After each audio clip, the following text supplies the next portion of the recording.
I did a video recently on the #1 best anti-inflammatory food. Today, we're going to talk about the #1 inflammatory food on the planet. So there's a lot of confusion in this area of what causes inflammation. You have the vegans telling you that red meat and other types of animal products cause inflammation.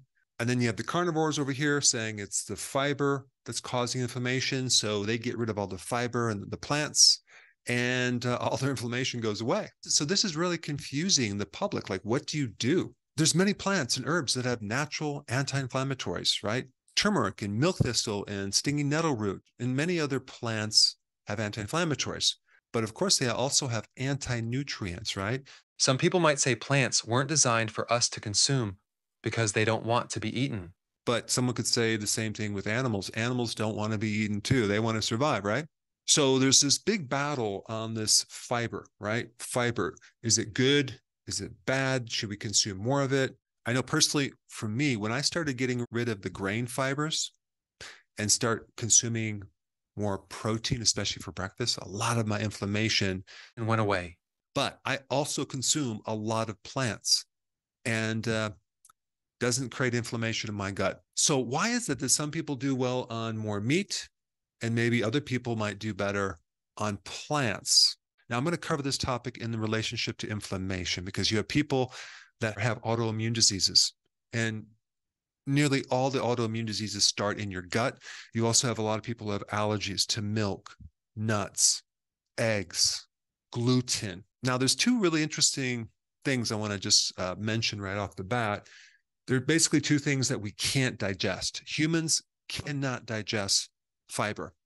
Okay, it's non-digestible. We don't have the enzymes to digest fiber.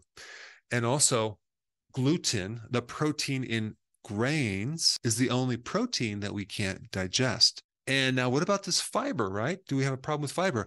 Well, some people can do well with fiber and other people can't. So what breaks down the fiber? It's your microbes. So if you were just to do some research on your own, just type in Google fiber, gut health, fiber inflammation, gut inflammation, you're going to just find fiber is anti-inflammatory. You're going to find that for so many different research articles will tell you that, but it doesn't really explain when a carnivore cuts out the fiber, man, that they feel better, like their autoimmune diseases clear up, their allergies clear up. So what is going on there? Well, what if you were to type unfermented fiber? Okay, like maybe overloading the gut with so much fiber that you can't digest it, and some of it's unfermented. It's not broken down because the way that microbes deal with fiber is they ferment it. So if you were to type on that, you're going to find something really interesting. You're going to find that unfermented fiber is inflammatory. So that's probably what's happening. And the reason why that's happening is there's some alteration in the gut microbiome. So you just don't have enough of the right microbes to deal with this fiber. If you're like me in practice, you have a lot of experience working with people one-on-one with fiber, without fiber, and the history of maybe when they start developing inflammation. And there's always a time frame in their life that all of a sudden they can't digest this, or all of a sudden they start having inflammation.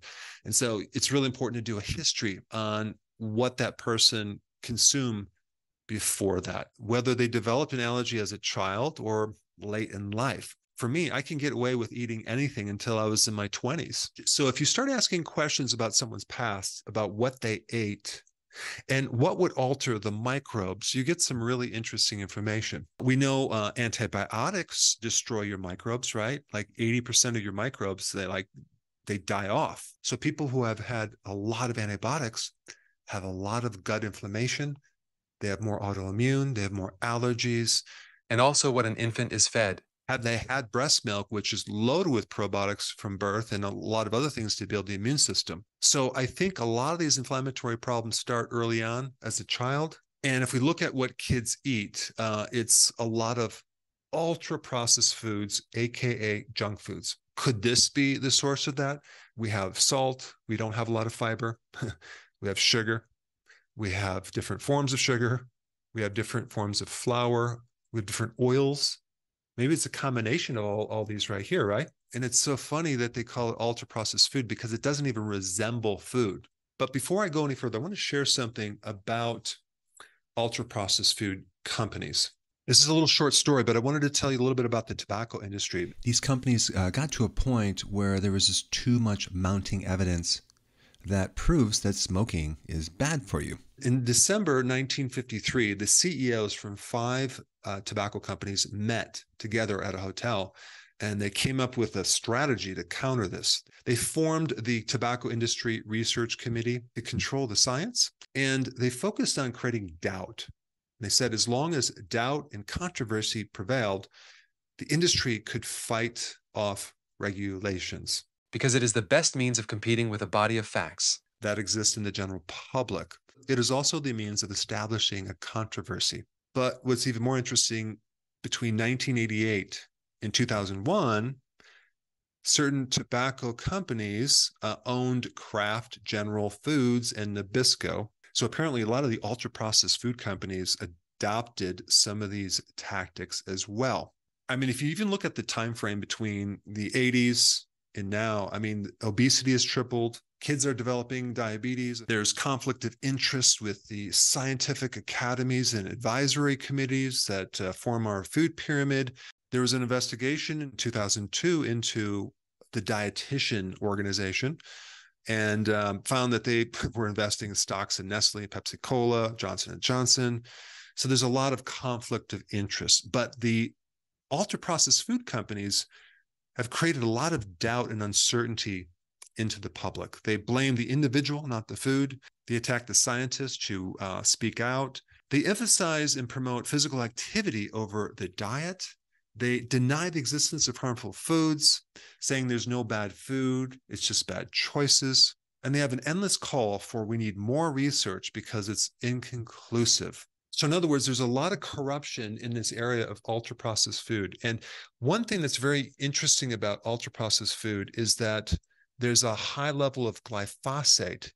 It's in the corn, it's in the soy, it's in the cottonseed oil, canola oils. It's in the wheat products. It's sprayed on the wheat. Did you know that glyphosate is also classified and even patented as an antibiotic? Glyphosate inhibits lactobacillus and bifidobacteria, 2 main strains of gut bacteria. And out of all the antibiotics that humans have taken, because the widely promoted and sold glyphosate, this is the main antibiotic that's being put into our food. And very unfortunately, we've been put on an antibiotic without even knowing it. And so out of all the combinations of these ingredients, glyphosate is at the top of the list as far as of what it does to our microbiome. Now, in plants, what it does is it kills bacteria, okay, in the soil, and then it allows the unfriendly bacteria to overgrow and kill the plant. In fact, in this one report that I read, if you spray glyphosate in the sterile soil where there's no bacteria, apparently it doesn't kill the plant. In other words, you have to strengthen the pathogens by getting rid of the defense mechanism so it can take over the plant. I wonder if this is happening to our guts right now, especially since autoimmune diseases and many allergies start at the gut. And if we've been on an antibiotic for all these years, what is that doing to our inflammation? So as soon as we create enough damage in the gut, now we can't handle the fiber. Why? Because the microbes aren't correct and we're going to get unfermented fiber and it's going to irritate us. And this is why people that go on a carnivore diet do much, much better. And then when you change a child's diet and get them off the ultra-processed foods, right, they start having all sorts of positive outcomes. So the number one most inflammatory food on the planet is this right here, ultra-processed foods, which is more than one, but it's a basic recipe of sugar, flour, and seed oils with glyphosate. All right, so now that you know the most inflammatory food, if you haven't seen my video on the most anti-inflammatory food, that's a very interesting one too. I'm going to put that right here. Check it out.